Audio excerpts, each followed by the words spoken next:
Hi, I've just uploaded a blog about the benefits of the coronavirus lockdown. Believe it or not, there are benefits because we live in a physical universe that's governed by laws. And one of those laws is that every event is two-sided. It has an upside and a downside, a positive and a negative. So even something as scary and unsettling as the coronavirus and the lockdown and all the implications for work, etc., there are benefits. There's an upside. You'll find the blog on my website at lilianegrace.com, and I'd love your comments, your ideas and your feedback as well. But here are a few of the points that I've gathered. So one is deep rest, the opportunity for deep rest. So many people, it seems to me, are just absolutely exhausted, rushing around with jobs and children and responsibilities and parents and committees and meetings and groups and hobbies and just all the things that we take on. So this is an opportunity to rest, to sleep in a bit if you're not having to commute, and to just slow down a little bit. In that slowing down period, you can read. Being a writer, an author, I love the idea of reading and hope you'll come and read some of my books, which are all books that share empowering ideas through story, through entertainment. And you can learn more about those on my website, of course. Another thing, obviously, is hobbies.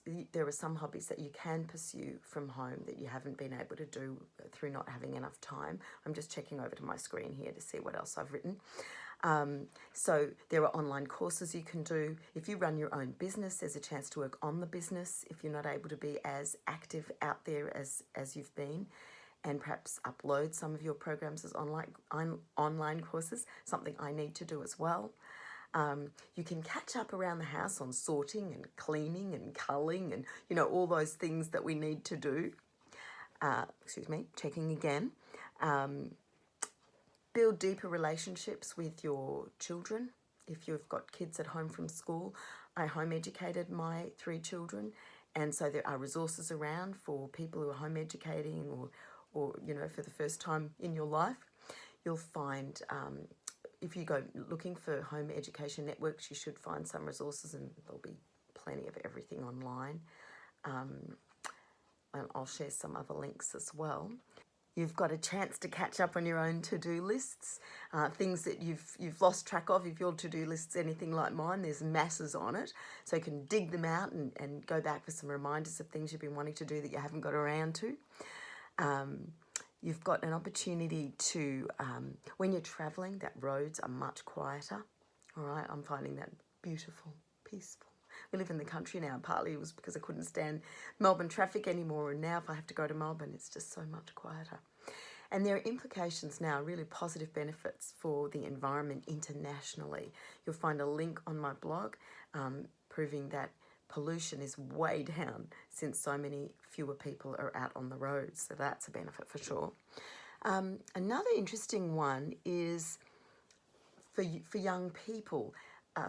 There's an opportunity to experience challenges, harder living than they've ever had. My son said to me a few years ago, we young people are having very cushy lives because we haven't been through a war or we haven't been through a depression or something like that. So this is an opportunity for insight into what it's like when basic services are taken away and things we've taken for granted are no longer available to us.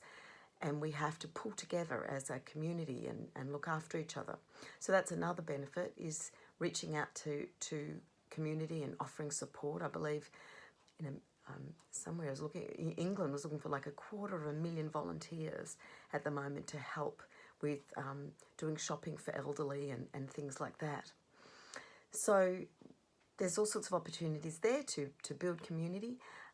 Also to look after yourself, to nourish yourself in whatever way, go inside rather than being so externally oriented. More time with pets, those of you who've left your dog at home in the morning and gone to work for hours and left them alone. I bet your dog's in a very happy place now. You're home all day with them, ours are.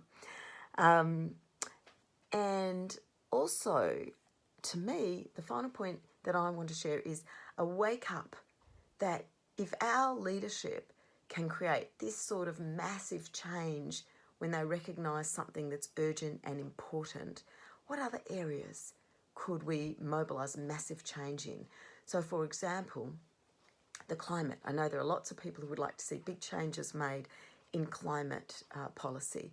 Well, here's a demonstration of what's possible when people pull together and get aligned and focused.